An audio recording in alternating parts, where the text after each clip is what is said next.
Robson runs rampant at Lord's. London was the destination for the 2020 runners-up first fixture of the county championship. Lord's was the scene of their almost moment almost a year ago.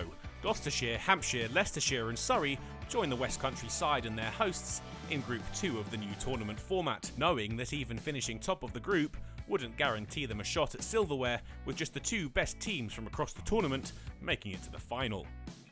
Somerset made a quick start with the ball.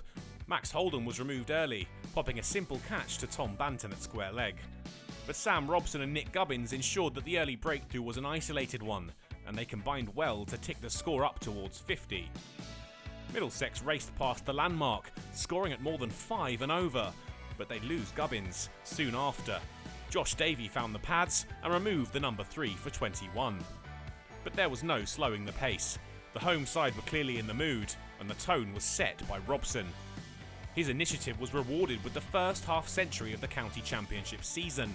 The landmark reached with an 8th 4 of a quick-fire innings. Robson's fine form continued, the score racing towards 100 in the overs before lunch, the Middlesex opener with the lion's share thus far. He'd reached 65 off just 79 balls, with his side 1 run shy of triple figures at the interval. Robson picked up where he'd left off at the resumption. Davey became a favourite target of his early in the session. Eskenazi, though, couldn't emulate his partner's heroics. Lewis Gregory found a way to his pads, and the skipper departed for 22. There was no deterring the Middlesex opener, though, and with a well-run 3, Robson brought up his century and took the score to 150. He was seemingly unbeatable. He had Middlesex's 200 in his sights, with the session closing in on the tea interval. And Robson was soaring with 126 runs off of just 200 deliveries.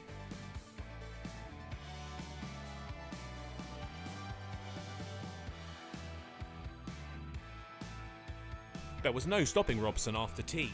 Not content with the 122 he had to his name at the interval, he set about searching for more. The departure of Anderson, caught behind for 8, gave Somerset something to shout about. But Robson was rampant, and his excellent form was rewarded with 150 runs. His tournament was off to the best possible start. 250 runs was the next target for Robson and Simpson, a figure they reached, but the partnership wouldn't make it much further. With 254 on the board, Somerset struck, Davis with a smart low catch off Gregory to dismiss Simpson for 11. That signalled a poignant moment, as Toby Rowland-Jones returned to first-class cricket after an injury-ravaged few years.